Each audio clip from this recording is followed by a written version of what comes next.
Қайырлы күн, құрметті менің YouTube каналымдағы тұрақты оқырмандарым, менің каналыма подписаться еткен оқырмандарым, сіздерге сәлеметсіз бе деп отдельно амандасып қояйын, өйткені сіздер шынымен де біздің каналдың өсіп өнгенін, қазақтардың қаржылық сауатты болғанын қалайтын оқырмандарсыздар. Ал кім подписаться етпеді, бірден подписаться етіңіз. 100% уверенімін, каналым сізге пайдалы болатынына. Сіздермен бірге қаржылық істер бойынша заңгер Гүлмира Қарасай, қаржы саласында, кредит саласында, заң саласында 15 жылдық тәжірибем бар, және кредитті тиімді жабу, кредитный специалист болып табыс табу, банкротный специалист болып табыс табу темалары, мұның барлығы менің авторлық курсымнан шыққан темалар. Қорқпаңыздар, сразу сіздерге курс атайын деп отырған жоқпын. Бүгінгі тақырып бізде отбасылық қаржыны басқару деп аталады. Яғни күйеуге тиген соң ақшаны кім ұстайды? Үйленген соң ақшаны кім ұстайды деген. Бұл видео сіздерге түсінікті болу үшін сіздер алдымен бұған дейінгі видеоны көрулеріңіз керек. Зарплатамды енеме беремін деген видео бар бізде. Алдымен сол видеоны көріп келіңіз, содан кейін екінші сериясы ретінде сізге түсінікті болады. Тема актуалды ма? Міндетті түрде подписаться кнопкасын басып, лайк басамыз, және осы видеоны WhatsApp группаларға жібереміз. Сонымен, бізде қазір айтылатын отбасылық қаржыны басқару моделін мен шетелдіктерден алып сіздерге ұсынбаймын. Өйткені мына Америкада қалай басқарады, Ресейде қалай басқарады, оның барлығы бізге сәйкес келмейді, өйткені біз қазақпыз. Және біз тек қана қазақ емес, біз 18 ғасырдағы емес, біз заманауи қазақтармыз. Сіздің үйіңізге, егер сіз жасы үлкен адам болсаңыз, сіздің үйіңізге келетін келін, сонау 18 ғасырдағы келін емес, ол заманауи келін.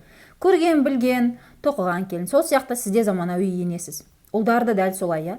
Енді отбасын құрған екі жас қалай ақшаны басқарады? Ең алдымен, енді бұрындары алып қашу деген болды ғой, қазір оңтүстікте болмаса ол жоқ деп ойлаймын. Ең алдымен, енді сіздерде, мен өзімде қалай болды? Біз күйеуімізбен үйленбестен бұрын біз осы мәселенің барлығын басын ашып алғанбыз. Үйленгенге дейін, пожалуйста, қыздар, жігіттер, мынаны істеңіздер. Ең алдымен, кредиті бар ма жоқ па анықтап алыңыздар. Рассрочкасы бар ма жоқ па анықтап алыңыздар. И үйленгеннен кейін бірге ата-енемен тұрасыздар ма жоқ па соны анықтап алыңыздар. Және үйленгеннен кейін әйелің жұмыс істейді ма, істемейді ма? Сол теманы анықтап алыңыздар. Және 5-ші ақшаны кім ұстайды? Осы 5 теманы анықтап алыңыздар. А бізде қалай үйленгенге дейін сүйесің ба, күйесің ба, маған измена жасамайсың ба, басқа қызды таңдамайсың ба, ажыраспайсың ба? Біз тек қана сонан сұраймыз да. Я? И мыналарға шетеспейміз ғой. Мен қаржы кеңесшісі ретінде, қаржылық істер бойынша заңгер ретінде сізге осыны беремін. 5 ереже. Ең алдымен біріншісіне тоқталайық. Үйленгенге дейін шешіп алыңыз. Жігітіңіздің басында кредит бар ма жоқ па? Жігітіңіз айтуы мүмкін кредит жоқ деп. Онда екінші сұрақты қоясыз. Дәл осы бірінші тараудан шығатын сұрақ. Сен өзің төлемейтін, бірақ сенің атыңа алынған, ана жақта ағаң төлеп жатқан, әпкең, папаң, мамаң, досың төлеп жатқан кредитің бар ма деп сұрап алыңыздар. И сол кредит егер бар болса, үйленгеннен кейін сол кредит қалай жабылатынын анықтап алыңыздар. Ола егер өзі алған болса, онда сіз ертең үйленгеннен кейін имейте в виду, ол өзі жауап тастамайды. Үйленгеннен кейін сіздердің общий күйеу мен әйелдің зарплатасы, ол уже общий котел болады да, уже сол кезде төлеу керек болады. Или сен төлемеген күннің өзінде күйеуің өзінің зарплатасынан жібереді, сәйкесінше мына жақта азық-түлікке жетпей жатса сен аласың. Яғни осыны анықтап алыңыздар. Егер де кредитім, әпкем менің атыма кредит алып еді, мамам кредит алып еді, ағам кредит алып еді, досым менің атыма кредит алып еді десе, постарайтесь обязательно тойға дейін ана адаммен сөйлесіп, күйеуіңіз сол кредитін жаптырып тастасын. Өйткені сіздер осы кредитке болады точно ұрсасыздар. Ол белгілі. Мен соңғы енді күнделікті сіздердің хаттарыңызды оқып айтып отырмын, жандарым сол. Екіншіден, рассрочкасы бар ма, оны да анықтап алыңыздар. Келістік па? Одан кейін тағы айтатын дүние, ертең үйленген соң ақшаны кім ұстайды? Ең негізгі сұрақ сол. Ақшаны кім ұстайды? Мына жерде енді тағы бір сұрақ бар, сіз ата-енеңізбен бірге тұрасыз ба жоқ па? Енді бұның прям ақшаға қатысы жоқ деп ойлаймын, өйткені мына жерде сіздер мына алдымен ақшаны кім ұстайтынын анықтап алыңыздар. Мысал ретінде, егер күйеуіңіз есеп-қисапқа жақсы болса, сіздер келісуіңізге болады. Окей, онда ақшаны сен ұстайсың деп.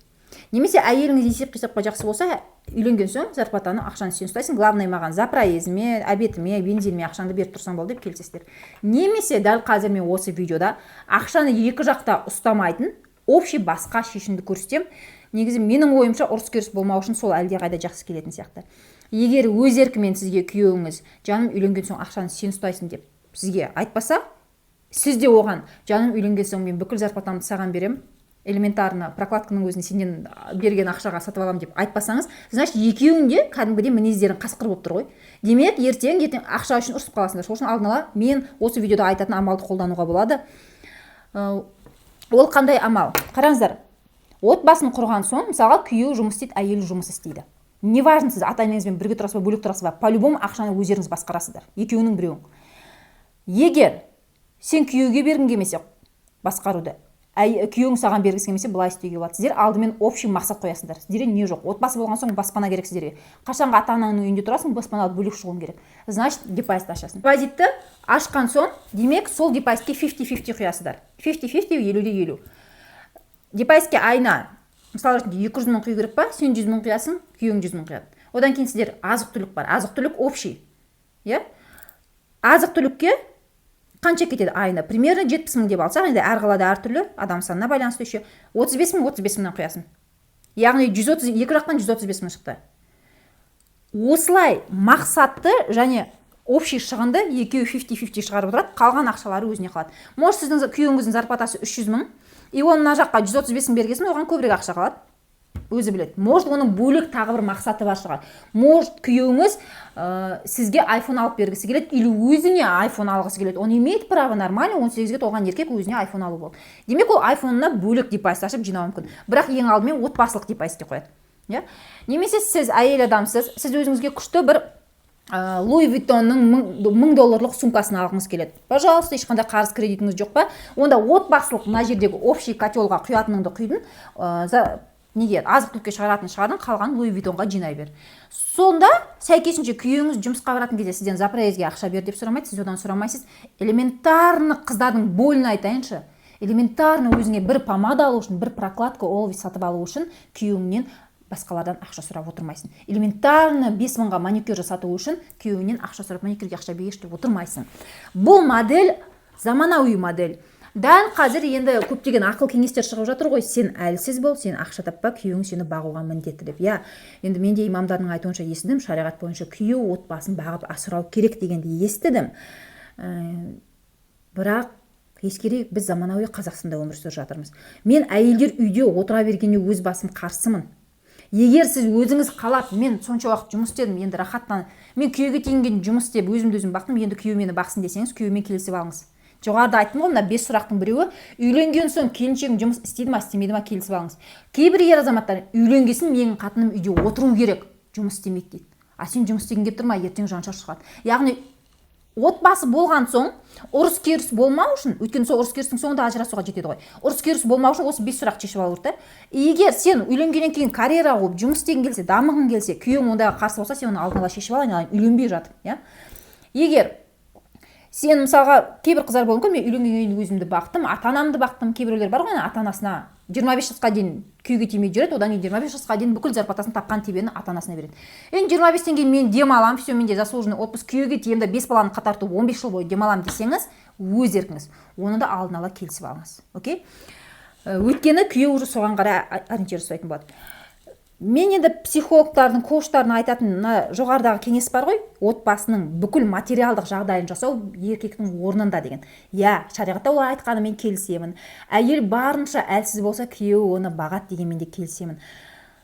Бірақ сіздерге айтарым, егер менің күйеуім бақсын деп есептейсіздер ғой, мен де өзім солай есептеймін, как ес айтайын. Но мен үйде отырамаймын.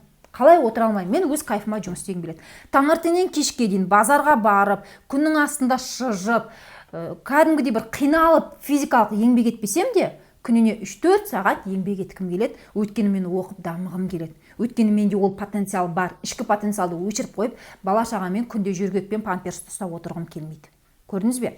Сондықтан осы мәселені шешіп аламыз. Енді жоғарыда мен сіздерге бір модельді, бір жолын айттым. Егер екі жақ жұмыс істейтін болса, отбасылық қаржыны қалай басқарамыз? Вообще супер сол. Прям маған қатты ұнайды, өйткені общий мақсат бар. Прям мысалға күйеуіміз екеуміз шығарамыз. Бірінші общий мақсат толтырамыз. Одан кейін уже әркім өзінің мақсатына. Может, ол маған ақша жинап тағы бір бриллиант алып берейін деп тұрған шығар, менің күйеуім. Ол да болады. Ол енді общий мақсаттан общий ақшаны басқарып маған ақша берсін, мен саған зарплата бриллиант сыйлаймын деп айтпайды ғой. Сол үшін ол бөлек жинауы мүмкін. Екінші вариант, мейлі сіз жұмыс істеңіз істемеңіз, тіпті жұмыс істеп жүрген күннің өзінде болашақта әйелдер декретке шығуы мүмкін, жұмыссыз қалуы мүмкін. Бұл кезде ер азаматтар ескеру қажет, что мына общий котел, общий депозит, мына жақтағы общий азық-түлік полностью ер азаматтың мойнында, и плюс мына әйелдің өзінің ай сайын маникюрына, прокладкасына, көйлегіне, іш киіміне, қас жұлдыруына, может басқа да там спаға, массажға баруға кететін өзінің шығыны бар. Примерно мен ойлаймын, Алматыда кемінде 50 мың кететін. Әдемілікті сақтап тұру үшін, Құдай-ау, күйеу қарау үшін. Енді осы 50 мыңды әйеліңе беріп отырмын да, потому что ол бұрын жұмыс істеп жүрген кезде өзіне қалатын еді ақша, енді жұмыс істемейді. Сондықтан бұл жерде тағы бір жайт ашылады. Баланы көтеруді біз жоспарлауымыз қажет. Енді қазір күшті ақылдылар шығады. Қалай баланы жоспарлайсың? Құдай берді ма, аласың, енді сен алдырып тастамайсың. Жоқ, аборттың керегі жоқ. Бірақ қазір баланы жоспарлауға арналған бірнеше контрацептивтер бар. Элементарный таблеткалар бар, элементарный презервативтер бар. Егер сенің, мысалға, күйеуің, мына жерде сенің баспана алам деген депозитің бар, азық-түлік бар. Күйеуің осының бәрін жауып, ертең сен декретте отырған кезде қолыңа кемінде хотя бір 30 мың, 50 мың теңге берем. Сен іш киімсіз қалмайсың, сен маникюрсіз қалмайсың, түріңе бәріне косметиканың жететіндей ақша берем. Маған, пожалуйста, давай жаңағыдай жүктілік, енді бала жасауға кірісеміз деп айтпаса, онда бірден бала көтеріп не қажет? Өйткені ол жоспарлау, бала деген шығын. Реально мен өткен жыл бала қызды болдық, Аллаға шүкір. Но бала тек қана рахат емес, бала кәдімгідей материалдық шығын. Өйткені бала туған кезде мына жерде отбасылық котел полностью күйеудің атына кетеді. Получается, ол бұрын 350 мың теңге тауып жүрсе, енді захотел ребенка, пожалуйста, тебе надо пахать вдвойне. Сен, значит, кемінде 500 мың табуың керек. Потому что мына жақта әйелдің зарплатасы жоқ. Әйел аяқ ауыр болғасын уже балаға қарайды, өзін күтінеді, плюс шығындары бар, витаминдер бар. Кемінде 50 мың теңге бересің, плюс мына котелді көтересің. Бала деген осылай дүниеге келеді. Егер сіз декретте отырып осылай табысыз қалсаңыз, отбасылық қаржыны осылай басқарамыз. Как есть, өмірдің шындығын айтып отырмын. Қазақтың отбасына қазіргі жағдайда әлдеқайда сәйкес келетін дүниені айтып отырмын. Өйткені мынаны ескерек, мысалға шетелдерде бар, әйелі күшті жұмыс істеп табыстырады, баланы туады, просто 3 ай, даже баланы туғасын 40-на дейін шыдамай жұмысқа кетіп қалады, күйеуі қарайды балаға. Біздің қазақтың отбасына ол келмейді. Сондықтан қыздар екіқабат болғыларың келеді ма, бала сүйгілерің келеді ма, күйеуің де сүйгісі келеді ма, анықтап алыңыздар. Просто так баланы көтеріп өзің үшін туып отырудың керегі жоқ. Күйеуден сұрап аласың. Сен балалы болғың келеді ма, и сен вдвойне пахать етіп, 2 жұмыста істеп, күн-түн істеп, бізді бағуға дайынсың ба? Көрдіңіздер ме? Міне, дәл осылай отбасылық қаржыны сауатты басқаруға болады. Енді жоғарыда айтқанымдай, бұл видео сіздерге түсінікті болу үшін бұған дейінгі зарплатаңды енеңіме беремін деген видеоны көріңіздер дедім. И сол видеоның жалғасы ретінде мынаны айта кету керек. Достар, мен қайталап айтамын, 18 жасқа толған әрбір адам өзінің тапқан ақшасын өзі басқару керек, өзінің кредитін өзі жабуы керек. Ата-анадан бір тиын алмай. Енді зарплатаңды ата-анаңа берме, 18 жастан кейін өз зарплатаңды өзің ұста деген сөз, қартайған ата-анаңды қарттар үйіне алып барып таста деген емес. Просто сен өзіңнің, мысалға, 350 мың зарплата аласың ба, оны полностью ата-анаға беріп қоймайсың. 150 мың зарплата аласың ба, полностью енеңе бермейсің. Вообще полностью оған барып картаны беру, бүкіл ақшаны шығарып қолына беру деген жоқ. Енең басқармайды, сен өзің басқарайсың. И өзің қанша зарплатаң? 200 мың ба? Содан осы айда папа мамаңа беретін ақшаны, папа мамаңа алып беретін азық-түлікті шығарасың, яғни ата енеңе беретін. Әрбір бала шынымен де ата-анасына көмектесу керек, но ер адам көмектесу керек. Келін никогда өзінің зарплатасын ата-енесіне бермеуі тиіс. Күйеуіңіздің ол ата-анасы ғой, ол әрине бағуы керек. Бірақ ол бүкіл зарплатасын алып беру емес, өйткені өзінің мында отбасы бар, и плюс осыған дейінгі видеода айттым ғой, прям көріңіздерші мұқият, ақшаны өзі басқару тиіс, чтобы ертең микрокредитпен кредитке кіріп кетпеу үшін. Сәйкесінше келін сен күйеуге барған кезде түсінуің керек, оның ата-анасы бар, и ол ата-анасын бағуы тиіс. Бүкіл зарплатаны оған бермесе де, күйеуіңнің зарплатасының мысал ретінде хотя бы 50 мың, 70 мың тапқанына байланысты ғой. Егер күйеуің 100 мың теңге табатын болса, оның 25 мың теңгесін мамасына беруі мүмкін, папасына беруі мүмкін. Немесе күйеуің кәдімгідей 300 мың теңге табатын болса, одан көбін беруі мүмкін. Немесе сіздің отбасылық басқа жоспарларыңыз бар болса, ол даже 300 мың тауып тұрса да, 500 мың тауып тұрса да, пока что өзінің папа-мамасына там 25, 30, 50, 70. В общем, әркім өз отбасында жеке шешіп алады. Бірақ имейте в виду, қыздар, күйеуің бүкіл зарплатаны үйге әкелгенімен, ол сол зарплатадан өзінің ата-анасына белгілі бір сумманы береді. Өйткені ата-анасы сол күйеуді саған өсіріп дайындап берді. Достар, қалай сіздерге отбасылық қаржыны сауатты басқару үлгісі?